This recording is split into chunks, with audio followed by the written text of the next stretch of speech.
بسم اللہ الرحمن الرحیم۔ شروع کرتا ہوں اللہ کے نام سے۔ ایک شخص تھا، اس کی ایک بیوی اس کو منہ نہیں لگاتی تھی اور وہ اس کا عاشق تھا۔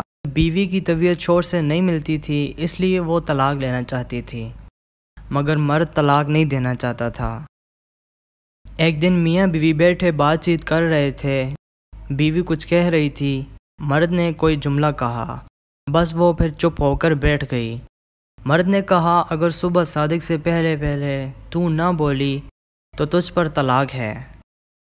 وہ چپ ہو کر بیٹھی رہی اور ارادہ کر لیا کہ میں خاموش رہوں گی تاکہ اس سے کسی طرح میرا پیچھا چھوٹ جائے۔ وہ بیچارہ پریشان ہوا، ہر لمحہ بلوانا چاہتا تھا مگر وہ بولتی ہی نہیں تھی۔ اب وہ سمجھ گیا تھا کہ یہ طلاق لینا چاہتی ہے اور اس طرح مجھ سے جدا ہو جائے گی۔ اب اس نے فقہ کے دروازے سے جھانکنا شروع کیا، اس سے جا کر اپنا حال بیان کیا۔ انہوں نے یہی کہا کہ جا کر اس کو خوشامد کرو اور صبح صادق سے پہلے کسی طرح بلواؤ، ورنہ صبح ہوتے ہی وہ تیرے ہاتھ سے نکل جائے گی۔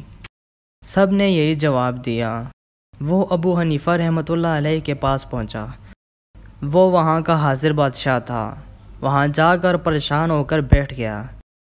بادشاہ نے جب یہ اس کو دیکھا تو اس کا حال پوچھا، کیا بات ہے، کیوں پریشان بیٹھے ہو؟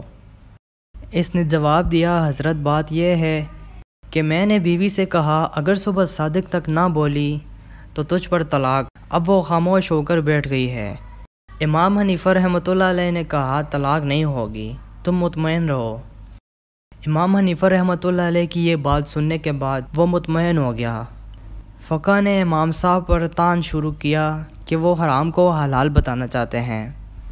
صبح صادق کو جب آدھا گھنٹہ رہ گیا تو مسجد میں جا کر زور سے اذان دینا شروع کر دی۔ اس عورت نے جب یہ اذان کی آواز سنی بس بول پڑی اور کہنے لگی، صبح صادق ہو گئی ہے اور میں متعلق ہو گئی ہوں۔ اب میری جان تجھ سے چھوٹ گئی ہے، میں تیرے پاس نہیں رہوں گی۔ جب تحقیق کیا تو پتہ چلا کہ صبح نہیں ہوئی، وہ تہجد کی اذان تھی۔